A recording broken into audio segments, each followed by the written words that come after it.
Hola, estimados estudiantes, espero que se encuentren muy bien, ya sea que continúen estudiando desde casa o se hayan incorporado a la escuela de forma presencial. Que el Señor les bendiga junto a sus familias.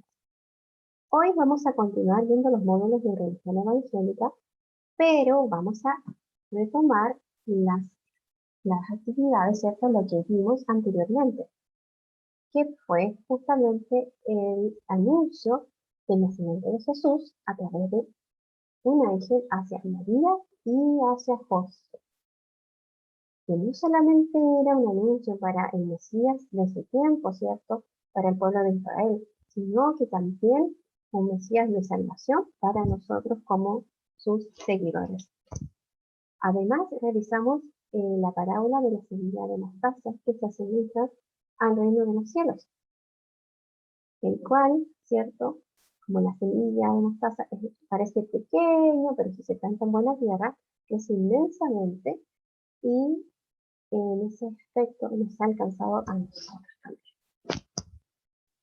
Vamos entonces a ver ahora de qué se trata el módulo 2, el cual se titula La prueba del discípulo. ¿Qué vamos a aprender en este módulo? Determinar las actitudes de un aprendiz, un discípulo de Cristo, tanto en los tiempos de Jesús como en la actualidad. Porque recuerden que nosotros, de cierta forma, también somos discípulos de Jesús porque estamos aprendiendo respecto a sus enseñanzas y seguimos, ¿cierto?, como Señor y Salvador a Jesús a Cristo. La temática se va a basar en que Jesús enseña a sus discípulos acerca de la dependencia que debemos tener a Dios. Y como indicador de evaluación es que tú señales las características de un discípulo y las relaciones con tu propia vida. Vamos a leer los versículos principales, ¿cierto?, los que aparecen como lectura. Nos encontramos en Marcos 14, 29 al 31 y luego del 66 al 72. Entonces Pedro le dijo a Jesús: aunque todos te abandonen, yo no te abandonaré. Jesús le respondió: Pedro, no estés muy seguro de eso. Antes de que el gallo cante 2 veces, tú habrás dicho 3 veces que no me conoces. Pero Pedro insistió: aunque tenga que morir, nunca diré que no te conozco. Los demás discípulos decían lo mismo. El versículo 66-72 dice: mientras pasaba todo esto, Jesús había sido arrestado y enjuiciado. Pedro estaba en el patio del palacio y de pronto llegó una sirvienta del jefe de los sacerdotes y vio a Pedro calentándose junto al fuego. Lo miró fijamente y le dijo: tú siempre estabas con Jesús, el hombre de Nazaret. Pedro respondió: eso no es cierto, no sé de qué hablas. Y se fue a la entrada del patio. En ese momento el gallo cantó. Un poco más tarde, la sirvienta volvió a ver a Pedro y dijo a los que estaban allí: este hombre es uno de los seguidores de Jesús. Pedro volvió a negarlo. Un poco más tarde, algunos de los que estaban por allí, le dijeron a Pedro: estamos seguros de que tú eres uno de los seguidores de Jesús. Tú también eres de la región de Galilea. Pedro volvió a negar y les contestó con fuerza: ya les dije que no conozco a ese hombre. Que Dios me castigue si no estoy diciendo la verdad. En ese momento, el gallo cantó por segunda vez y Pedro se acordó de lo que Jesús le había dicho. Antes de que el gallo cante 2 veces, tú habrás dicho 3 veces que no me conoces. Y Pedro se puso a llorar con mucha tristeza. ¿Qué ocurre entonces en esta historia? Recapitulemos. En primera instancia, estaba Jesús con sus discípulos, que estaba a punto de ser arrestado, y Pedro se acerca a él y le dice que aunque pase lo que sea, él jamás se va a alejar de él, jamás lo va a negar, siempre va a estar dispuesto a él, e incluso a dejarlo todo y morir por él. Sin embargo, cuando Jesús es arrestado, él se encuentra, Pedro, como decías, cerca de donde estaba Jesús, lo miraba así de lejos, y una mujer que era una sirvienta lo reconoció como discípulo y le dijo, sí, tú seguías a Jesús. Y él rápidamente respondió, no, eso no es cierto, yo ni siquiera lo conozco. Y luego, nuevamente, estaban en otro lugar con una multitud, en un patio, y Pedro, ¿cierto?, estaba allí, cuando de nuevo esta sirvienta le vuelve a decir, sí, si tú seguías a Jesús, ahí está, tú eras su discípulo. Y Pedro nuevamente dice, no, no lo conozco, ¿qué están hablando? Entre medio cantó el gallo. Y finalmente, otras personas también le dijeron, pero si tú eres discípulo de Jesús. Y él dijo incluso que Dios lo castigara si era cierto que era discípulo, porque él decía que no era así. Finalmente cantó por segunda vez el gallo. Y cuando esto ocurrió, Pedro se dio cuenta de que lo que Jesús le había dicho se lo había cumplido. Y se entristeció enormemente.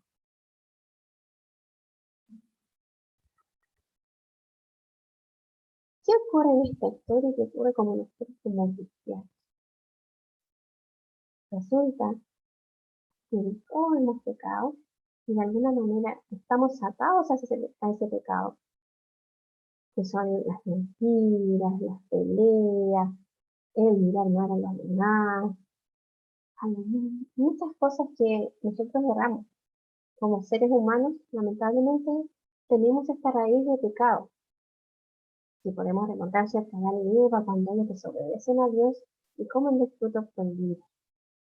A raíz de eso, todas las generaciones en adelante pasaron a tener esta inclinación, ¿cierto?, que hacia el pecado, hacia hacer lo incorrecto. Y no solamente bajo nuestros ojos, sino bajo los ojos de Dios, lo incorrecto, bajo los ojos de Dios. Además, como consecuencia tuvimos la muerte física y las consecuencias también de no tener a Dios en nuestra vida, que no es ir al cielo, no poder estar con Dios, tanto ahora como en la eternidad. Entonces, a través de Jesús, podemos acercarnos a Dios y lograr, ¿cierto?, la eternidad con Él. Como decíamos la vez pasada, la semilla de mostaza, ¿cierto?, que parece tan pequeñita, pero ¡pum!, da un fruto y luego un árbol inmenso, también es justamente relacionado con el reino de Dios que nos ha alcanzado a nosotros. Se extendió no solamente al pueblo de Israel, sino a nosotros, como personas anexas, ¿cierto?, de otros países, de otros lugares. Pero justamente en este caso se pone a prueba la fe de Pedro, la honestidad y también su lealtad. ¿Y qué pasa con él? Él falló rotundamente. Jesús le dijo, no estás tan seguro, no te bases en el fondo en tus ideas. El Señor dice, no nos debemos sostener en nuestra propia prudencia, en lo que nosotros creemos que vamos a hacer. No, si yo soy tan bueno, yo no voy a hacer tal cosa.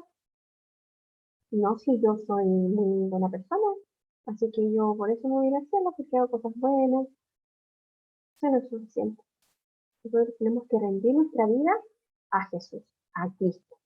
Cuando rendimos toda nuestra vida a Jesús y Él toma el lugar que le corresponde en nuestro ser como Señor y Salvador, hablamos mucho de nuestro Señor y Salvador. ¿Qué significa Señor? Que tiene autoridad y que manda. Cuando Jesús manda en nuestra vida, cuando Jesús orienta lo que hacemos, entonces realmente somos sus seguidores y somos realmente cristianos. Cuando aceptamos también su salvación. Y su salvación quiere decir que nosotros no nos podemos salvar solo. La bondad de nosotros no es suficiente. Cuando reconocemos eso, nos arrepentimos de nuestros pecados, podemos entonces tener libertad. Recién ahí podemos tener libertad. Antes vivíamos en el libertinaje, era eso lo que queríamos, como queríamos y todo, y las malas consecuencias que eso trae. Porque la mayor es que estamos separados de Dios cuando hacemos lo que queremos. En cambio, cuando nos rendimos al Señor y le entregamos todo nuestro pensamiento, lo que hacemos, seguimos sus enseñanzas, leyendo la palabra, orando, intercediendo por otros, entonces ahí realmente alcanzamos una libertad espiritual, libre del pecado, libre de la consecuencia del pecado, que es la muerte eterna, el estar separados de Dios. Podemos ahora acceder a la vida eterna con Dios a través de Jesús. Y eso es lo que Cristo quería enseñar a su discípulo. Él no quería que él se perdiera, no esperaba, no quería que él se quedara solamente con el pecado, sino que él tuviese esta prueba que quizás falló de cierta forma, pero le permitió darse cuenta que no era con sus fuerzas, era con las fuerzas del Señor que él tenía que hacer las cosas.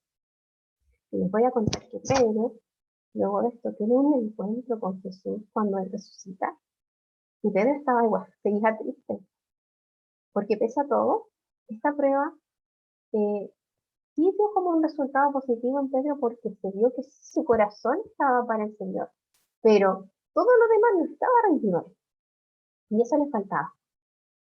Entonces, cuando se encuentra de nuevo con Jesús resucitado, Jesús le dice, apacienta ovejas, apacienta, apacienta. Les dice, en el fondo, extiende el reino, háblale a otros del Evangelio. Y Pedro reconoce, le dice, sí, Señor, sí, yo lo voy. Hasta que cuando nuevamente le dice por tercera vez, le dice, eh, tú lo sabes todo. Porque sabía que iba a negarlo. Entonces no podía contradecirlo, sabía todas las cosas. Y Pedro después que inicia su propio ministerio, ¿cierto? De la enseñanza de Jesús y todo, sana a muchos enfermos, incluso su sombra sana a los enfermos. Entonces, ese poder de Dios no puede manifestarse hasta que Él se rindiera completamente a Jesús, completamente a Cristo. Entonces uno puede decir, ¡ay, qué fome lo prueba que tuvo Pedro! Porque al final igual falló.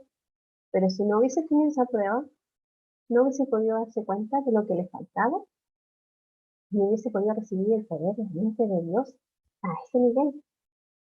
Y él, bueno, murió incluso por la causa de Cristo. Finalmente lo hizo, pero ya no por su vanagloria, sino para la gloria del Señor. Y eso es lo que todos debemos buscar, la gloria del Señor, que no sea que nosotros, hoy que somos maravillosos, tan buenos, no, porque Dios en nosotros, el Señor nos permite hacer esas acciones. Él nos enseña, Él nos orienta, Él nos dirige. Nuestra confianza entonces tiene que estar puesta en Dios, no en nosotros mismos, no en nuestra propia prudencia, porque eso falla. Pero en Dios no fallamos y la gloria y la honra es para Él. Así que ahora vamos a revisar el módulo en sí por las actividades. Así que las invito a revisarlas juntos. La primera actividad tiene relación con un versículo que ustedes tienen que ir completando porque hay letras que faltan. Entonces, en cada espacio van colocando lo que falta. Está el versículo, ¿cierto? O sea, el libro y el versículo que corresponde, que lo pueden buscar en la Biblia, pero también está en el mismo módulo, así que pueden ir resolviendo. Por ejemplo, Pedro volvió a negarlo. Un más, parece que dije un poco, ¿cierto? Falta la O. Entonces, yo voy a bajar la O aquí, donde va correspondiendo, donde están los espacios. Y así sucesivamente hasta completar aquí y poder descubrir el mensaje de la historia que revisamos. Luego aparece, ¿cierto?, preguntas con alternativas. Y deben encerrar las penas en un círculo las que, según lo revisado, según lo leído, corresponden a las respuestas correctas. En la 3 dice, Jesús espera que le entreguemos nuestra vida para que Él obre en nosotros. Reflexiona al respecto y responde en el cuadro siguiente. ¿Qué características debe tener un discípulo o aprendiz de Cristo, según lo revisado? Y tienes que nombrar 2 características. Pedro le dice a Jesús que nunca lo dejará ni negará. Aquí aparecen, ¿cierto?, el primer dibujo, ¿cierto? Y una frase al respecto. La idea es que ustedes puedan seguir completando con 2 dibujos secuenciados y las correspondientes frases, que sean cortitas, pero que expliquen, ¿cierto?, lo que ocurre. En la parte 5, entonces tienen que escribir el versículo que allí se anuncia. Por ejemplo, el primero se encuentra en el módulo y el segundo deben buscar en la Biblia. Y en base a todo lo revisado, a lo explicado, que está también en el módulo, deben dar a conocer qué creen ustedes en sus propias palabras, qué significa. Y en relación a lo aprendido, con una flecha van a unir los nombres que aparecen aquí con las frases, con las que más, digamos, se identifican esos nombres de acuerdo a la historia que vimos. Y hay un anexo, ¿cierto?, que se relaciona en que estamos en el mes de la Biblia para los cristianos, porque se conmemora que la Biblia fue traducida al español. Originalmente estaba en griego y arameo, y hebreo, perdón. Entonces, no podíamos nosotros acceder ni leerla. No manejamos esas lenguas. Fue traducida relativamente hace poco, en 1569. Entonces, y justamente se pudo acceder masivamente en septiembre. Por eso se conmemora en este mes. Y justamente es importante que ustedes los versículos que van escribiendo, que van viendo, puedan no solamente tenerlos en su mente y recordarlos, sino también que su espíritu se conecte con eso y entiendan que está hablando esa palabra a su vida. Además, como valor mensual está el patriotismo. Justamente en el mes de la patria no podía faltar este valor, ¿cierto?, que tiene relación con el amor, ¿cierto?, o el respeto que uno tiene hacia su lugar de origen, donde nació. Y por eso hay una oración especial para que podamos realizar al menos una vez a la semana en este mes, ojalá pudiese ser en familia, relacionada con que el Señor bendiga a este país, a los niños, que también podamos comprender que todo debe estar sujeto al Señor Jesucristo. Inclusive aquellos que no lo conocen se puedan acercar a Él y le conozcan. Bueno, estimados estudiantes, aquí hemos entonces concluido esta parte del módulo número 2 de reducción de acción. Que el Señor les bendiga, les guarde y nos encontraremos en otra ocasión.